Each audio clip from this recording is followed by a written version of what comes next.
Good morning, everybody. Welcome back to Homesteading Off the Grid and another pre-dawn morning ramble.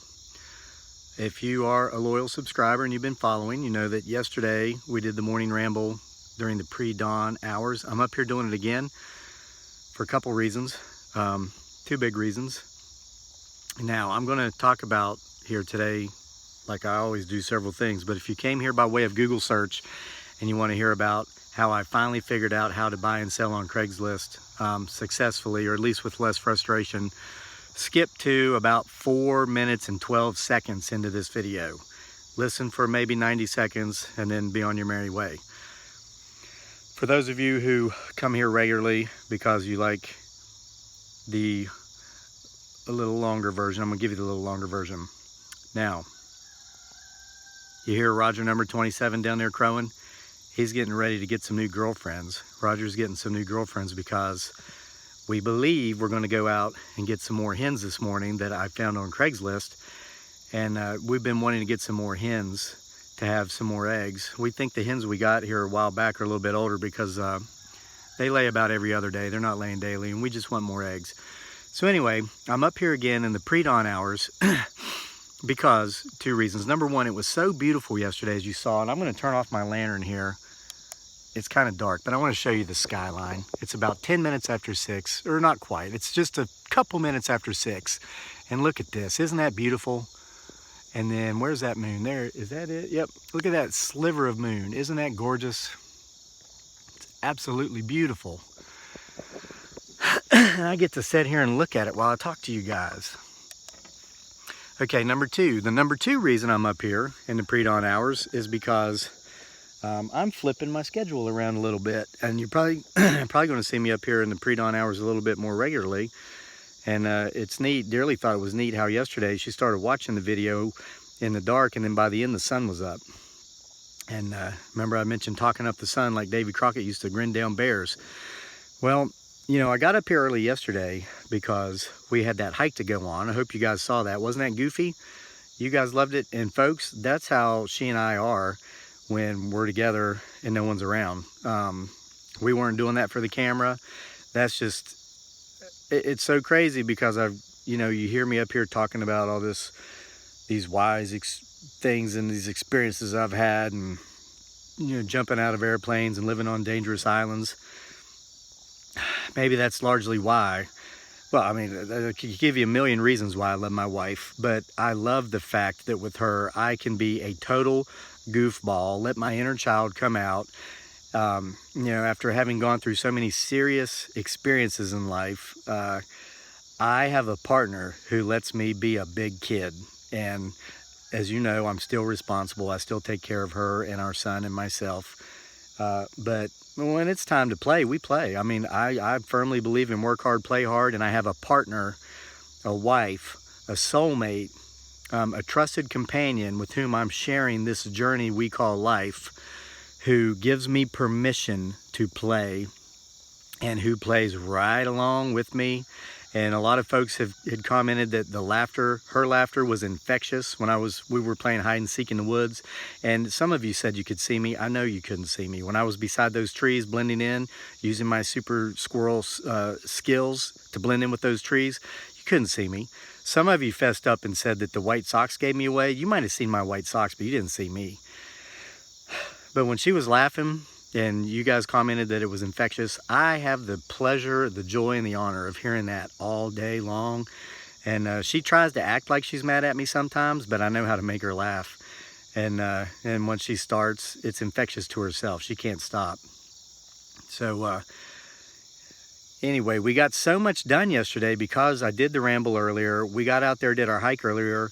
We were hiking for just over an hour. It took us a little bit of time to get out to where we went hiking, a little bit of time to get back. By the time we got back, it was only like 10:30. And, I made an entire video once on time management. It was a video called "No One Owes Us Anything, But Here's How We Can Have Everything," where I explained how Professor Bain back in college actually helped me structure my day and set up my schedule so that I could succeed, so that I didn't think people should just give me things in life because they liked me, where I could actually realized I could earn the things I wanted if I was willing to do the work, and I no longer use the excuse that I didn't have the time to go get what I wanted. I got honest and learned to say to myself, okay, if I really want this, I'll make the time. And Professor Bain taught me how to make the time, and that's the truth, isn't it? People say, well, I do that, but I just don't have the time.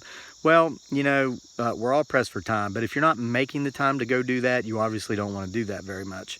So anyway, we made 4 videos yesterday, and somebody commented on that this morning. It's not that that was even our goal, or that we said, hey, let's make more content, because that's just not how it happened. How it happened was that we just had more time to do more things, not because we woke up earlier. I woke up at the same time, but I simply rescheduled and restructured a little bit, and then we had more usable time.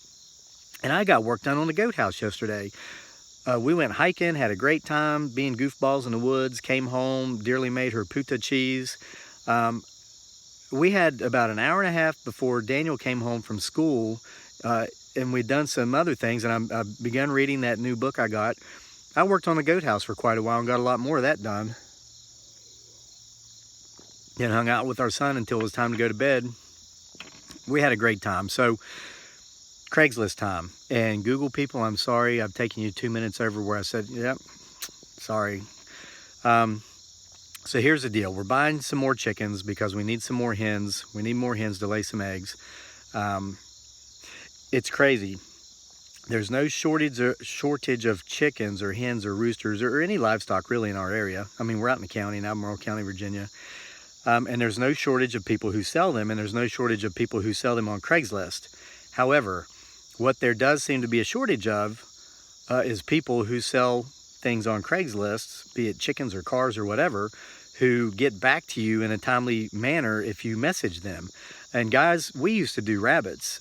If you go back and look at some of our very early videos on this channel that we made before we went viral here just a couple months ago and started picking up tens of thousands of subscribers, and thank you to each and every one of you, we had rabbits for quite a while. And we may get into rabbits again at some point, but the reason we got out of it, well, there's 2 reasons. Man, those things, they reproduce like rabbits. And I actually started getting concerned from a responsible animal, you know, husbandry type guy in regard to how many we were getting. We were selling sometimes 20 a week, and we're selling them at $10 each. We started with 5, 3 does, 2 bucks. One of the bucks died. So we really started before we had our first litter that made it. It was like 3 does and 1 buck, so 4 rabbits. And we got them in October. By the following summer, we were selling up to 20 rabbits a week at $10 a pop on Craigslist. So it was $200 a week. That was during the good weeks. We would have some weeks where we wouldn't sell any. But we still had like 60 or 70 rabbits. And I started getting scared because I thought, okay, what if we go for 2 or 3 weeks and we don't sell any rabbits? We're going to have a problem here. So we got out of that. One woman came by to buy some rabbits, and she wanted a ton. She wanted to get into rabbit breeding, but she only had so much money to buy like 10 or something. And she was a wonderful woman, and she noticed that some of the chickens we had at that time had some kind of mite on them. She went to her house because she had chickens. She brought this medicine back, and she treated our chickens for us for free. And so I said, ma'am, you want the rest of our rabbits? You can have them. And we gave them to her. And that's how we got out of the rabbit business. So a little bit of selling, a little bit of bartering. She did us a favor. We did her a favor. And now our garden that you see so many of our videos made in the garden, that garden is so fertile, the soil, because rabbits lived in there for almost a year. We had those rabbits less than a year, and we were just... So anyway, here's my point about Craigslist and buying and selling on Craigslist. The second reason we got out of rabbit husbandry and breeding and selling is because I got absolutely frustrated dealing with people on Craigslist. We were selling them on Craigslist. We'd say, this is okay. And we live about half an hour out of town. So if we want to go to the grocery store in Charlottesville, or if we have errands to run, or if we have an event at our son's school to go to, we're free to come and go as we please because we both work from home. You know, I'm a writer. My office is upstairs. We have the YouTube channel thing. We do all that from home, or we do it if we go out on location.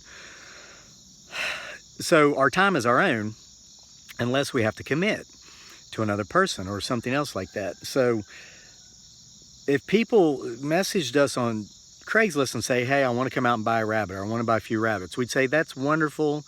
When can you come? And if they'd say, I can be there Friday at 4, we would say, great. We will be here Friday at 4. The gate will be open.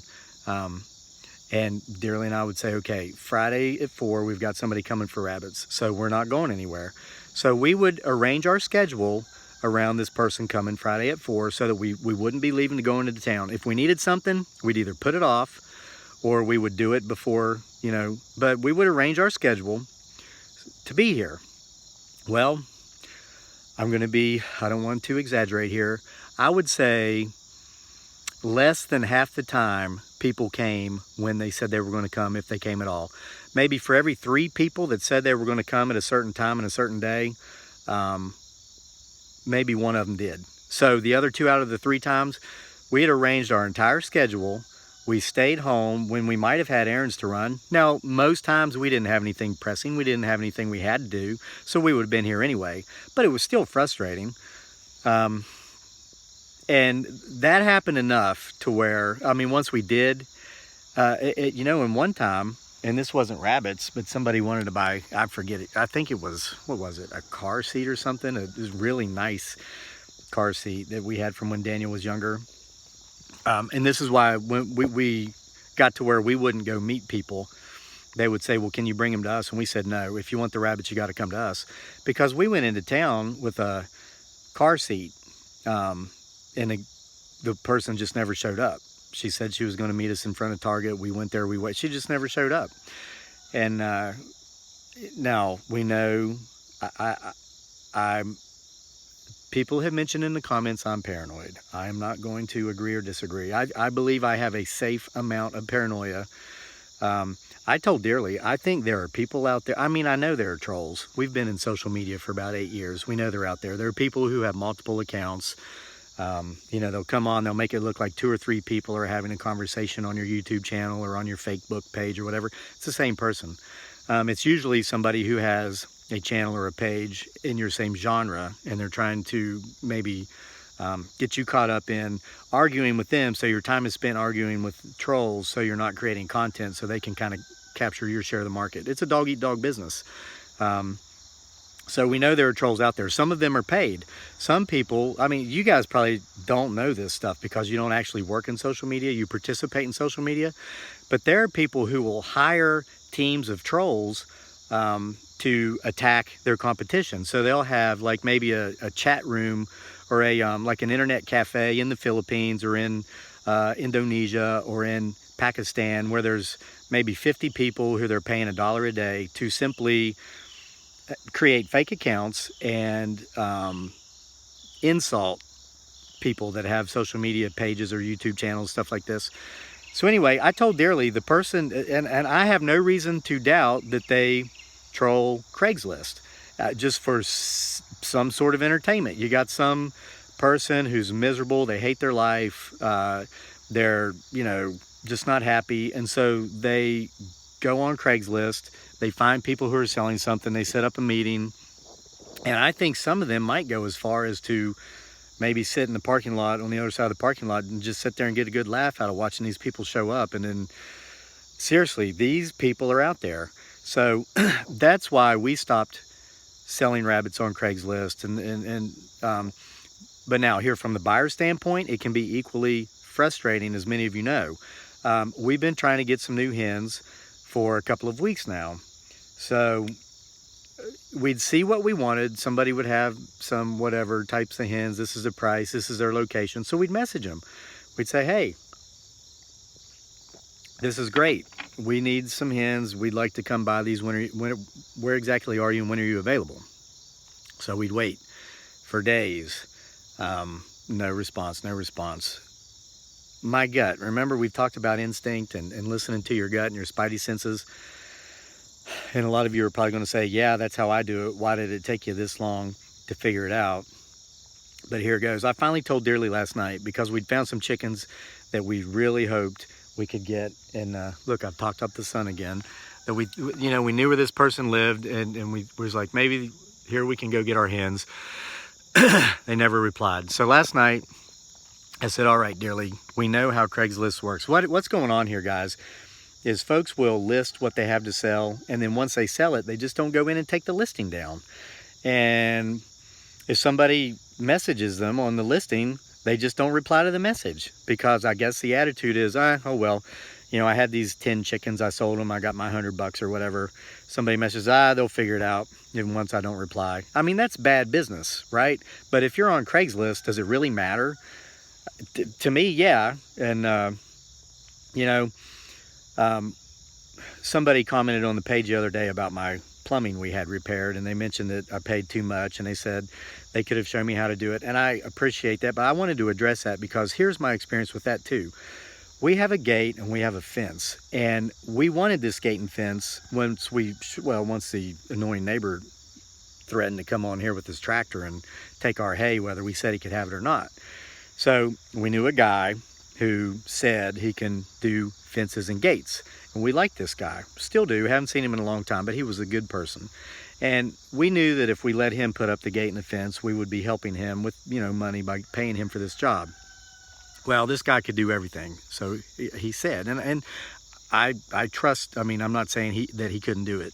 So we had a one plumbing project at first, and we said, hey, can you come by and do this? Yeah, I can do that. Oh, that's simple. All I gotta do this, all that's not gonna cost you anything. It's only gonna cost you this amount of money.